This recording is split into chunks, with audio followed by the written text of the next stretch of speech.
Police દ્વારા દારૂના વેપારી પાસેથી હપ્તા લેવામાં આવે તે વાત તો તમે સાંભળી હશે, પરંતુ મહિલા બુટલેગરને તેનું જાતીય શોષણ કરવા માટે આ પોલીસ કર્મચારીઓ મજબૂર કરી અને ભ્રષ્ટાચાર કરે તેવું તમે નહીં સાંભળ્યું હોય.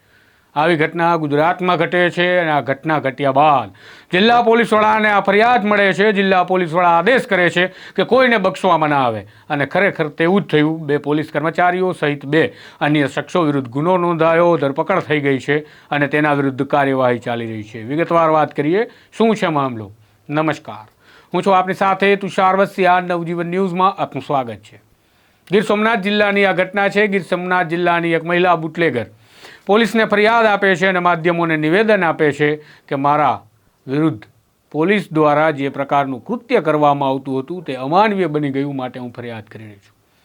ચોંકાવનારી વાત તો એ છે કે આ મહિલા ફરિયાદમાં જણાવે છે કે તેના પતિના મોત બાદ તેના બાળકોના અને પરિવારના નિર્વાહન માટે તે દારૂના વેપારમાં જોડાઈ હતી. દારૂના વેપારમાં જોડાયેલી આ મહિલાને પોલીસ કર્મચારીઓ દ્વારા હેરાન પરેશાન કરી હપ્તા લેવામાં આવતા હતા. હપ્તા આ મહિલા આપી પણ રહી હતી. તે નામજોગ જણાવે છે કે કયા પોલીસ કર્મચારીને તે હપ્તા આપતી હતી. આ સાથે જ તે ફરિયાદ આપે છે અને મામલો ઉજાગર થાય છે. મહિલાના આક્ષેપ સંગીન અને ગંભીર હતા. માધ્યમો પણ ચોંકી ગયા કે આ અહેવાલ કોઈ પુરાવા કે કોઈ માહિતી વગર બતાવવો શક્ય છે કે કેમ. તપાસો ચાલી રહી હતી. એક તરફ માધ્યમોની, બીજી તરફ પોલીસ કર્મચારીઓને આદેશ થઈ ગયો હતો કે તપાસ કરો. ગીર સોમનાથ જિલ્લાના પોલીસ વડા દ્વારા, જિલ્લા પોલીસ વડા મનોહરસિંહ જાડેજા દ્વારા કડક આદેશ આપવામાં આવ્યો હતો કે આ મહિલાના આક્ષેપોની ગંભીરતાથી તપાસ થવી જોઈએ અને ખરેખર જો આ મામલામાં સત્યતા હોય તો કોઈને બક્ષવામાં થતા નથી, ચાહે પોલીસ કર્મચારી હોય કે કોઈ પણ હોય. અને એસપી જીતેન્દ્ર અગ્રવાલની સાથે આ તપાસમાં એસઓજીના ઇન્ચાર્જ પીઆઈ AB જાડેજાને પણ જોડવામાં આવે છે. અધિકારીઓ તપાસ કરી રહ્યા હતા. મામલાના પુરાવાઓ મળવા લાગ્યા હતા. મામલાની અંદર સત્યતા છે તેની જાણકારી મળવા લાગી હતી. પરંતુ ત્યાં માહિતી મળે છે કે અમારો એક પોલીસ કર્મચારી આ મામલો ઉજાગર થતાં જીવન ટૂંકાવવા માટે દવા ગટગટાવી ગયો છે.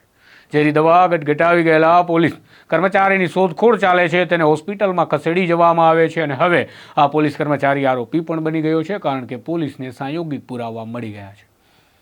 ગીર સોમનાથ પોલીસે આ મામલે ગુનો દાખલ કરી દીધો છે. ગુનો દાખલ કરી 4 આરોપી વિરુદ્ધની ફરિયાદ તૈયાર થઈ છે. જેમાં વાત કરી આરોપીની તો પોલીસ કર્મચારીમાંથી સલીમ નામના એક વ્યક્તિનું નામ છે, જ્યારે બીજા પોલીસ કર્મચારી છે મોહનભાઈ, તેના વિરુદ્ધમાં પણ ગુનો નોંધાયો છે. પરંતુ મહિલાના આક્ષેપ હતા 4 થી 5 પોલીસ કર્મચારી વિરુદ્ધ.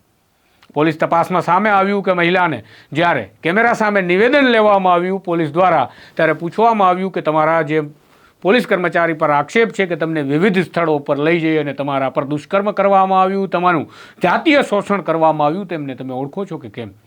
મહિલાએ હા પાડી. ત્યારે તેમને કેટલાક ફોટોગ્રાફ્સ બતાવવામાં આવ્યા, પરંતુ જે આક્ષેપિત પોલીસ કર્મચારીઓ હતા તેમના ફોટોગ્રાફ્સ બતાવતા મહિલાએ ઇનકાર કર્યો કે નહીં, આ સાહેબ નહોતા આવતા. માટે પોલીસે આગળ તપાસ કરી મહિલા પાસેથી આ આરોપીઓના નંબર મેળવ્યા કે કયા નંબર પરથી તમને ફોન કરી તમારું જાતીય શોષણ કરવા માટે બોલાવવામાં આવતા હતા. અને ખુલાસો થયો કે આ 2 ખાનગી વ્યક્તિ પોલીસ કર્મચારીના નામે જે આ મહિલાનું શોષણ કરતા હતા. આ મામલો ખૂબ ગંભીર છે, સંગીન છે. ભ્રષ્ટાચાર પૈસાનો તમે સાંભળ્યો હશે, જોયો હશે, ક્યારેક ભ્રષ્ટાચાર આપ્યો પણ હશે, પરંતુ હવે મહિલાઓના જાતીય શોષણ કરવા સુધી પોલીસ વિભાગમાં ભ્રષ્ટાચાર પહોંચે એ વાતને તમે શું માનશો? તમે કમેન્ટમાં જરૂરથી જણાવશો. આગળ વાત કરીએ તો ગીર સોમનાથ જિલ્લા પોલીસ વડા મનોહરસિંહ જાડેજાએ આ તપાસના આદેશ આપી કડક હાથે કામ લેવાનું કહ્યું. એસપી જીતેન્દ્ર અગ્રવાલે તપાસ કરી અને સાથે જ આ તપાસમાં જોડાયેલા તમામ પોલીસ કર્મચારીઓએ કોઈ પણની શરમ રાખ્યા વગર સત્ય સામે લાવી દીધું. એ મોટી વાત છે. ગણતરીના કલાકોમાં જ પોલીસે આ કામગીરી કરી છે, માટે આ કાબિલે દાદ કામગીરીને અમે બિરદાવી પણ છીએ. પરંતુ હજુ પોલીસ વિભાગની અંદર આ પ્રકારનું જાતીય શોષણનો ભ્રષ્ટાચાર માંગતા કેટલાક પોલીસ કર્મચારીઓ હશે, તે પણ સવાલ પેદા થાય છે. પોલીસે હવે શોધવા પડશે કે તેમની સાથે પણ આવા કોઈ બળાત્કારી કે જાતીય શોષણનો ભ્રષ્ટાચાર ખાતા કર્મચારીઓ તો નથી બેઠા ને? અને જો બેઠા છે તો ત્વરિતપણે તેમના વિરુદ્ધમાં કાર્યવાહી કરવી પડશે. અન્યથા ક્યારેક આ પોલીસ બેડાને લાંછન લગાવશે અને લાંછન લાગશે ત્યારે સીધી જ ફિટકાર આ પોલીસ કર્મચારી પર નથી વરસવાની, આ સીધી જ ફિટકાર વરસશે પોલીસ બેડા પર. ખેર, આ હતા સમાચાર. તમામ વિગતો હું આપને આપી ચૂક્યો છું. આમાં કોઈ અપડેટ આવશે તો હું આપના સુધી પહોંચાડીશ.